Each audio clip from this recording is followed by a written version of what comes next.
Assalamualaikum warahmatullahi wabarakatuh. Nama saya Fatimah Rehana, NIM 1905076001, mahasiswa Pendidikan Bahasa Indonesia Universitas Pulau Warman. Di sini saya ingin menceritakan sebuah kisah legenda Putri Petung dari Pasir, Kalimantan Timur. Putri Petung adalah mitologi penduduk Pasir, Kalimantan Timur yang diyakini sebagai pemimpin atau ratu pertama Kerajaan Sadurengas. Konon di daerah Pasir, penduduknya masih sederhana kehidupannya, belum memiliki tata aturan dalam kehidupan bermasyarakat. Dikarenakan tidak ada raja atau pemimpin, keadaan penduduknya tidak tentram dan sering terjadi keributan. Di tengah kehidupan yang syarat pertikaian dan pertentangan, muncullah dua orang yang oleh masyarakat tidak diketahui asal-usulnya. Kedua orang itu memperkenalkan diri sebagai Tumindong Doyong yang tua berambut putih, membawa kerbau berwarna putih, dan satunya lagi sebagai Tumindong Taukeo. Mulailah kedua orang itu beradaptasi dengan masyarakat yang ada di sekitar lingkungan tersebut. Setelah melihat keadaan masyarakat yang serba tidak teratur, maka kedua orang tua itu mencoba memberikan nasihat-nasihat dalam menata kehidupan yang lebih baik. Masyarakat setempat berunding agar Tumindong Doyong, atau yang sering dipanggil dengan Kakak Ukop, bersedia menjadi pemimpin mereka dan Tumindong Taukeo sebagai wakilnya. Namun oleh keduanya usulan tersebut ditolak dengan alasan mereka tidak pantas menjadi raja karena memang bukan keturunan raja. Kakak Ukop kemudian mengajak sekelompok masyarakat untuk mencari orang yang pantas menjadi raja di Pasir. Setelah selesai perundingan, maka Kakak Ukop diutus oleh penduduk Pasir untuk mencari raja tersebut. Kakak Ukop dan warga Pasir kemudian membuat sebuah perahu besar. Kemudian Kakak Ukop berkemas menyiapkan alat-alat pelayaran. Demikianlah maka pelayaran pertama pencarian raja dimulai oleh Kakak Ukop. Sesudah 3 tahun dalam perjalanan, ia kembali ke negeri Pasir tetapi tidak membawa hasil sedikit pun. Karena desakan dari penduduk untuk mencari raja yang terus-menerus, Kakak Ukop melakukan pencarian raja itu sampai berlangsung sebanyak 7 kali. Pada perjalanan yang ke-7 kalinya, Kakak Ukop sampai ke pinggir langit dan bertemu seorang warga di sana. Kemudian Kakak Ukop menceritakan maksud dan keinginannya bahwa dari perjalanan ini adalah untuk mencari seorang yang pantas menjadi raja di daerah Pasir. Keinginannya itu mendapat jawaban dari salah seorang penduduk di pinggir langit, bahwa orang yang pantas menjadi kerajaan di Pasir telah dikirimkan ke sana. Setelah mendengarkan jawaban tersebut, segeralah ia kembali ke Pasir.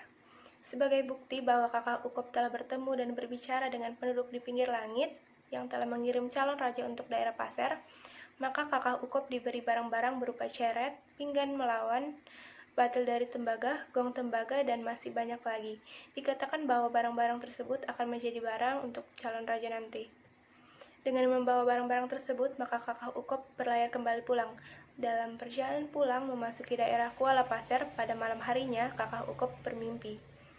Dalam mimpinya tersebut, Kakak Ukop bertemu dengan seseorang. Ia mengatakan bahwa apabila Kakak Ukop dalam pelayaran pulangnya tersebut mendapati sebuah barang apa saja yang ditemuinya, maka harus diambilnya dan jangan dibuang.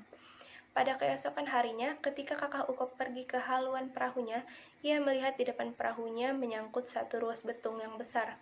Teringatlah dia pada mimpinya semalam, maka diambilnya satu ruas betung tersebut. Kemudian seruas betung itu bersama-sama dengan barang-barang yang diberikan penduduk pinggir langit dibawanya pulang.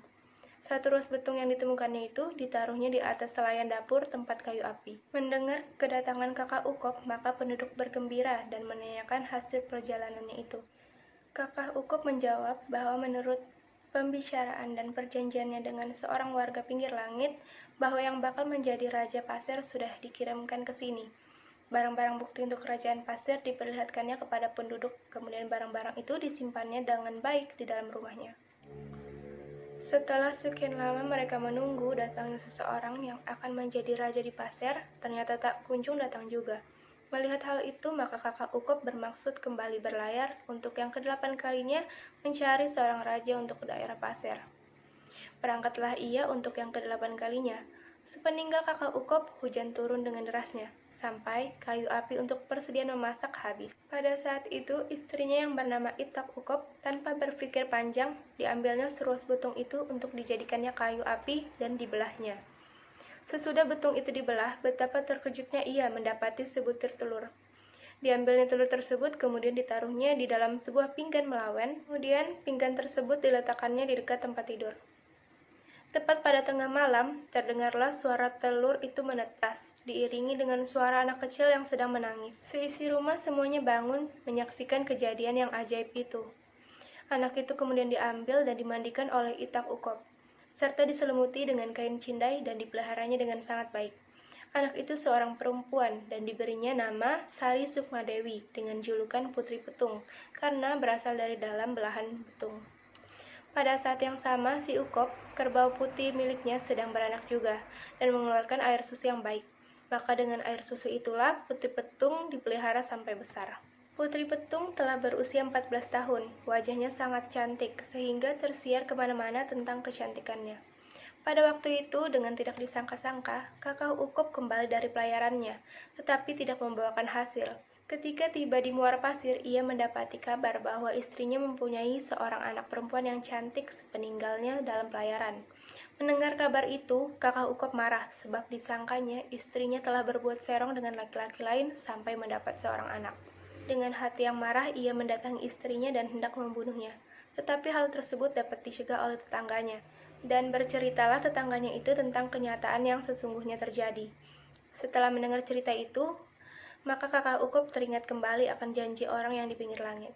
Sehingga masuk akal baginya bahwa boleh jadi anak inilah yang dimaksud oleh orang di pinggir langit yang akan menjadi raja di daerah Pasir.